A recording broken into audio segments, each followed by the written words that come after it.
I'm legally insane, and I have a retro game collecting addiction and a Nintendo Switch game collecting addiction. I actually just counted the games like 15 minutes ago.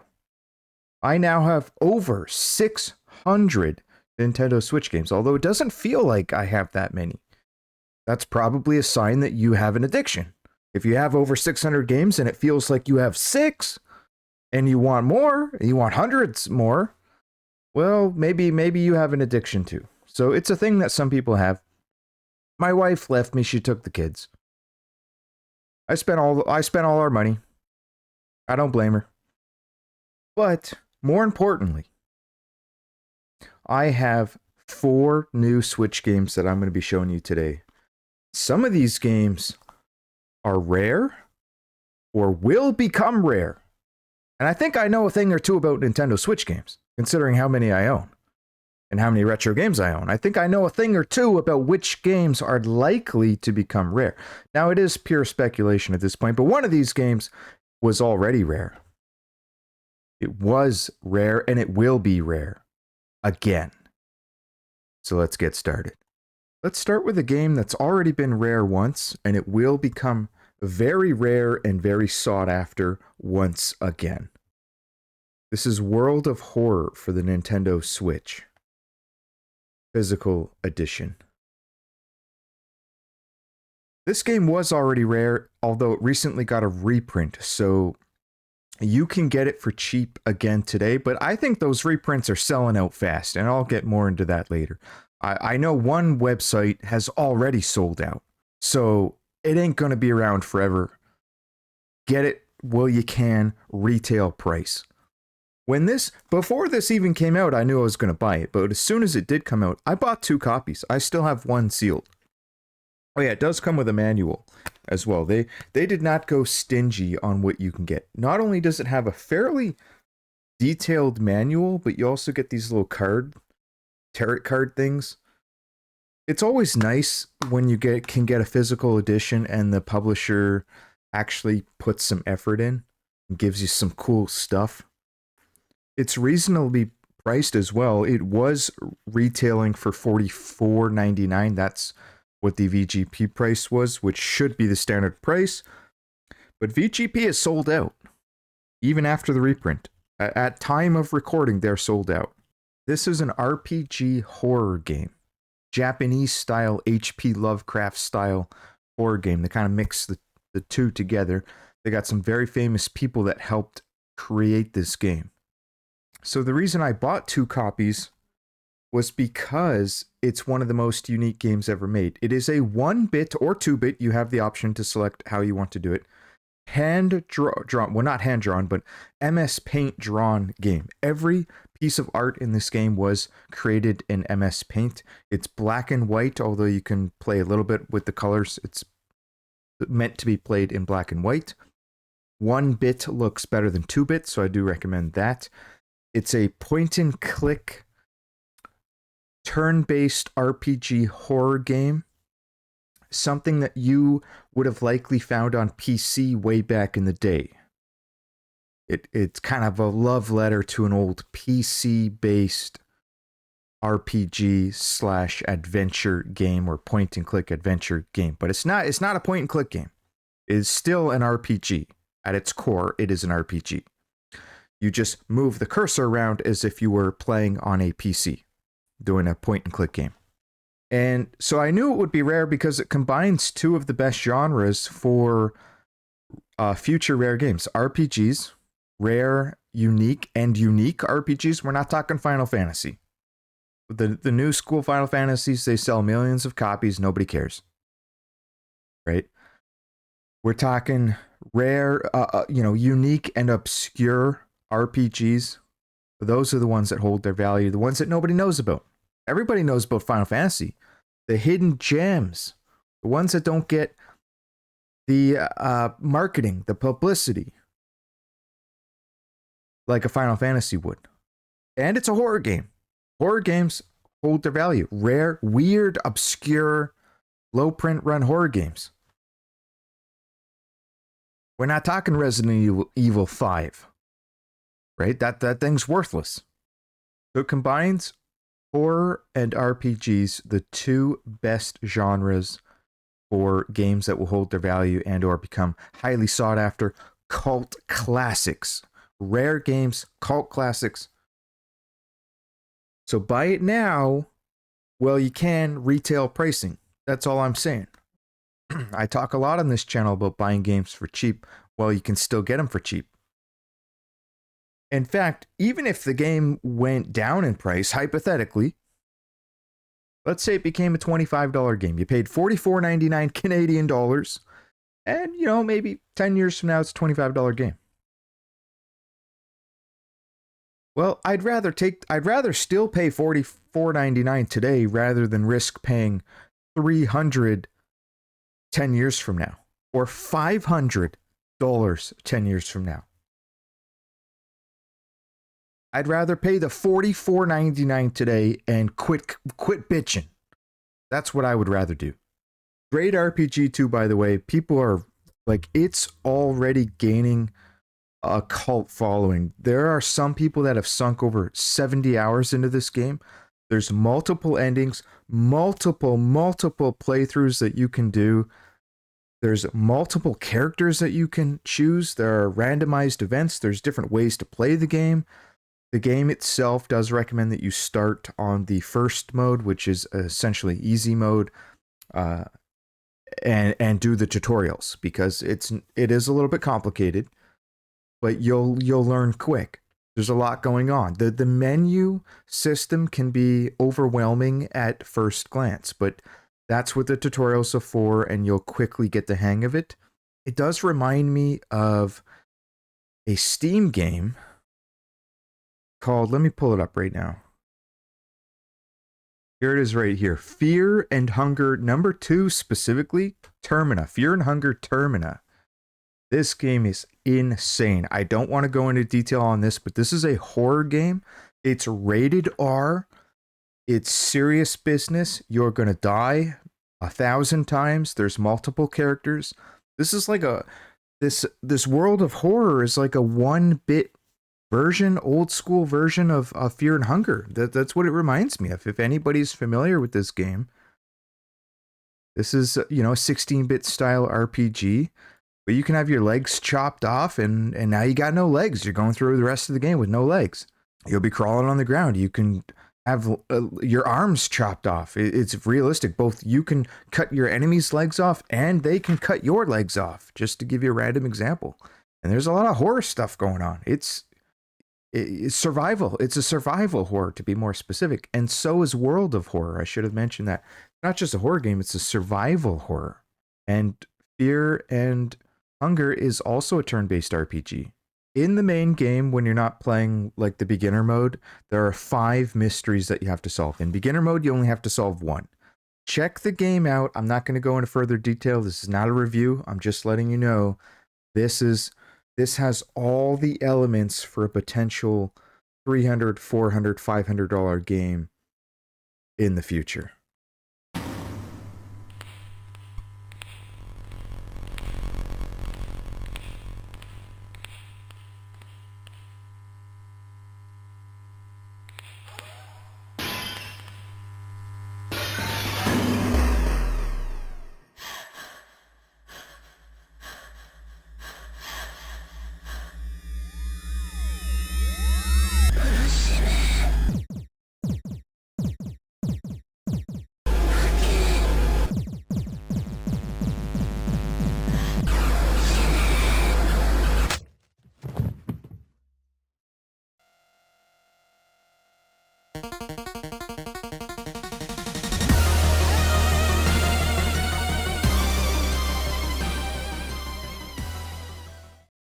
Speaking of horror games, we've got another one. Guys, put your diapers, make sure you have a diaper on. Tokyo Dark Remembrance. And if you're familiar with this game, some people might be saying, well, I don't think that game is very good or didn't get very good reviews. It got like average reviews. Once again, it has a manual, but it's not as detailed.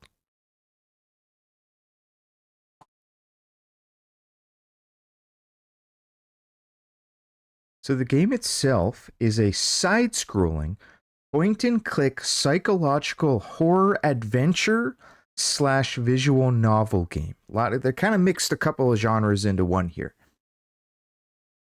Point and click wise, you might be thinking, oh, like old school PC point and click, items that you can pick up. That's not quite how it works. It's a simplified point and click game, which I like. I prefer that.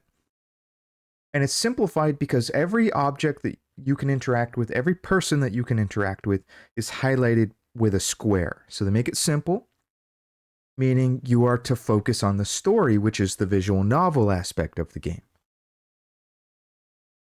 Once again, that's the way I like it. I went into and I went into this blind too, just so everyone knows. I bought this game. I buy a lot of my games blind. I don't even necessarily like to look up a trailer. I'll see a picture or two of the game, but this game, I had no idea what it was other than what the back of the game told me. And it said at the back that it was a mix between a visual novel and a point and click adventure. So I was pretty intrigued. Okay, how does that work?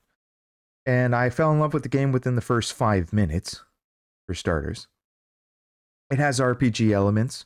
Its main claim to fame is what they call the spin feature, something that makes the game unique. Spin feature is essentially your stats. And every decision you make in the game, or almost every decision, will affect your stats in some way and may affect the story as well. Spin stands for sanity, professionalism, investigation, your investigation skills, and your neurosis. And all of these things, whether they go up or down, affect the game and affect your character. You play as Ito Anami. She is the detective on the cover.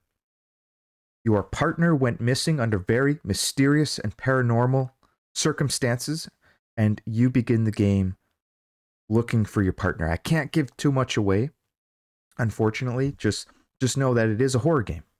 There's a lot of horror elements, psychological horror / horror and paranormal activity going on. And there's a serious mystery that needs to be solved. And what I love about the game is that on your first playthrough, you cannot save the game.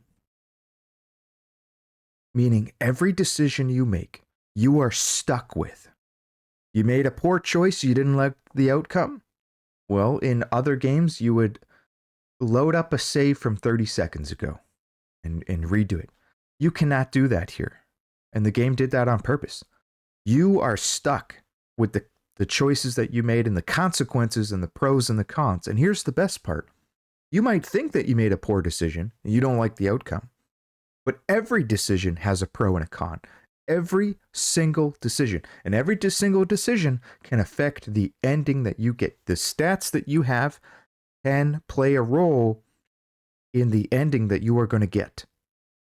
There are 11 endings. The game, this is one of my favorite games of all time. It got average reviews, but I fell in love with it. And I had a good ending. When I beat the game, I had a fairly good ending. And here's the beautiful part. I read a lot of comments from other people that beat the game. And there is no one common ending that most people get on their first playthrough. Everybody's playthrough is different. Everybody made different choices. So your experience is not going to be the same as Tim's experience. Tim might have got like one of the insane endings. There's a lot of insane endings because maybe you lowered your insanity. Maybe you chose all of the decisions that would make your character literally go insane. Because that's what happens when your insanity meter drops to 0. You go insane. And I think I know a thing or two about going insane, buddy. I think I know a thing or two. I'm legally insane. If anybody knows anything about what happens when you go insane, it's me. And yeah, it can get pretty crazy out there. I killed a guy. I killed him. I went to prison. I should delete that out. Delete that. Edit that part out. So, I love the fact that the game locks you in. And I love the fact that that you can replay the game with 11 different endings. 11 endings. And the ending that I got, it was a pretty good ending. I feel bad for some of the other people that I don't think the endings that they got were all that great. There's one true ending. There's one true ending.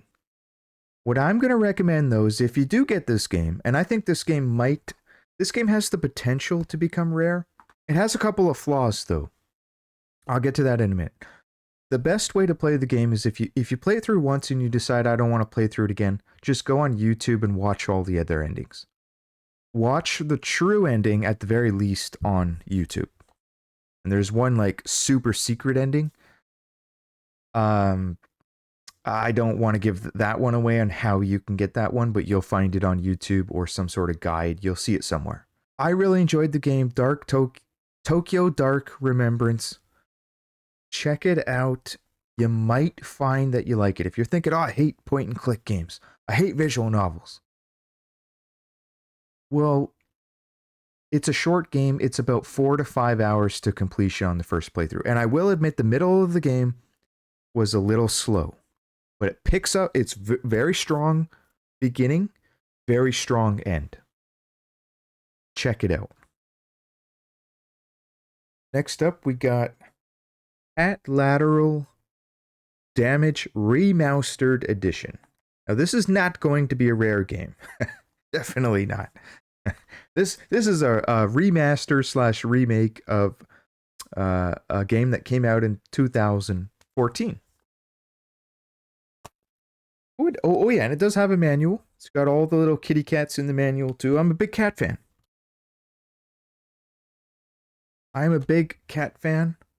So, I mean, I guess you could say that's part of the reason I got the game. I grew up with a lot of cats. 5 cats. I'm a cat guy, man. I'm watching Instagram cats on Instagram all day. I'm not ashamed to admit it. I'm watching 1 to 3 hours of cat content every day. Cats. I love them. All the cat memes. They're freaking hilarious. The car driving cat. That cat's hilarious. All the dancing cats. I love cats. But that's not necessarily why I got this game. I was just looking for something unique. Something to spice up the gameplay. You gotta mix up your games that you own. You gotta have some variety in what you play. You know, I like RPGs, but I'm not always in the mood to play an RPG. I'm not always in the mood for a serious game like Dark Tokyo. I'm not in the mood for a horror game. I'm not necessarily in the mood for run and gun. I want something casual. Pick up and play for 10 minutes, I'm done, I walk away. And this game fits the bill. You're basically a cat. There's a couple of different modes to play, but in the main mode, you're a cat and you complete different objectives. And sometimes there's a time limit. You're trying to maybe go and destroy as much things as possible. But basically, half the game is knocking stuff off counters and finding secrets. You got to search around the house. You're a cat. You're a first-person view cat. You're running around. You're knocking stuff off the table. You're trying to destroy expensive items, and you'll learn what's expensive and what's not as you play through. And you're unlocking cats. I think there's like 24 cats to unlock. And here's the best part. Each of these cats has different stats. And so they're all unique, adding to more replayability, right? Some are faster, some jump higher, etc. And also, as you're playing through, it's got these RPG elements. You can start purchasing and unlocking new abilities, new skills and abilities, and upgrading your existing skills and abilities. So, for example, you can purchase a double jump or a dash to help you, complete the objectives faster, etc. So it's not the most amazing game by any means, but I thought it would be a fun casual game to play, just casual pick up and play. I did notice some other people say that it would be really good for kids, especially if you have younger kids that like cats. So I was picturing, maybe if you have a young daughter, like maybe up to age 12, 13 even, they might really enjoy this game. It's a simplistic game. Maybe you can get a cheap copy on eBay. I haven't actually looked. It'll probably be a cheap game at some point in the future. But I threw it out there. It's kind of unique. I'm kind of enjoying it. It's an interesting game. Check it out. Hi, my name is Cookie. I am a cat. I like sunshine, playing with my favorite toys, and grooming my fur. I also have humans who love me. But sometimes they forget that my adorable fluffy exterior houses a demon of deadly destruction. Topple your things on the floor! Break the plates! Unroll toilet paper! Pulverize the plants! Tear up curtains! Destroy everything you love! Nap time! Last up, we got a heavy hitter. One of the all-time greats, Contra Collection. And you might be thinking, well, why'd you get that? Because I see all those retro games behind you. There ain't no way you don't already own Contra. Well, you're right, I do own Contra. I own Super C for the NES, and I own Contra 3, The Alien Wars. Great game. But there's a game that I don't own. And there's some added features in this game that you can't get on the originals as well. I don't own Contra for the Sega Genesis. Now, I played the Sega Genesis Contra game way back in the day. My friend had a Sega Genesis. I went over to his house. I was super excited. But for whatever reason, I couldn't beat the first level. I just wasn't used to it. I got frustrated, and I thought it sucked. And I went back to my Super Contra 3, The Alien Wars, and my Super C / Super Contra NES game, and my Contra. And it wasn't until just recently that I picked up the Sega Genesis Contra again. I think it was on the Nintendo Switch Online when I had access to it. And I played it again, and I really sunk my teeth in this time. I gave it a go. I said, don't quit. Keep playing. Master the first level, because that's what Contra is all about. It's all about dying. And you just have to get good. That's the way it was back in the day. You know, nowadays they make games too easy. And they do it that way on purpose because kids nowadays bitch and whine. Oh, the game's too hard. Ooh. Oh, I didn't beat the game in the first try. It's too hard.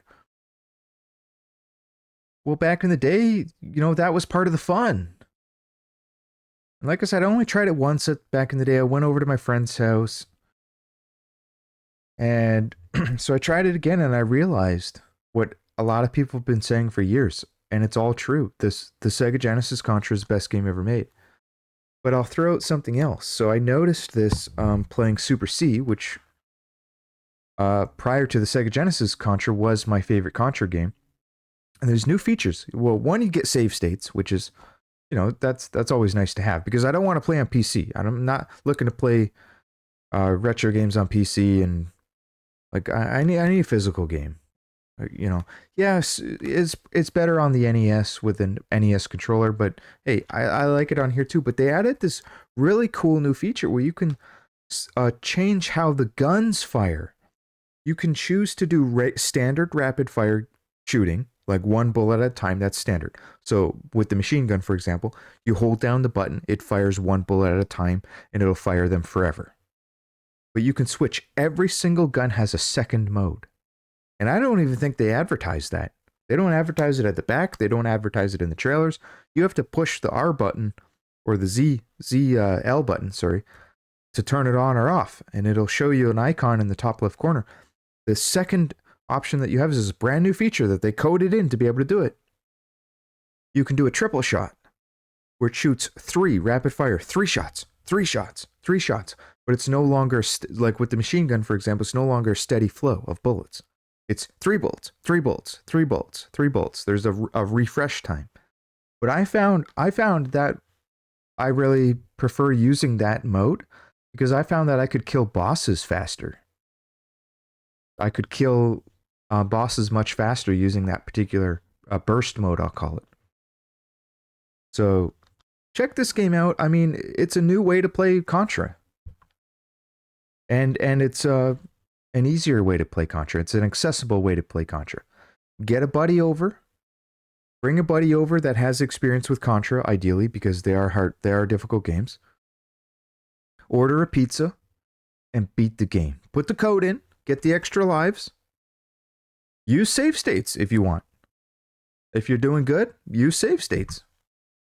And beat the hell out of this game. Contra. And play the Sega Genesis Contra. And the Sega Genesis version ain't cheap. So this might be a great alternative. Rather than purchasing all the old Contra games and having all the old consoles. Well, this is also an alternative for people that don't have those old consoles and don't want to purchase every single game individually. Now, the catch is you're not going to be able to use the Game Genie. The OGs are always best because you get to use the OG controller. You don't get a 3-button Sega Genesis controller with this, so it's a little bit awkward. And you don't get the Game Genie, but you do get other cool things like the new features that they added. I'm really enjoying Contra. I was just playing Super C before I made this video. Oh yeah, and it's got a cool manual. They put a lot of effort into this.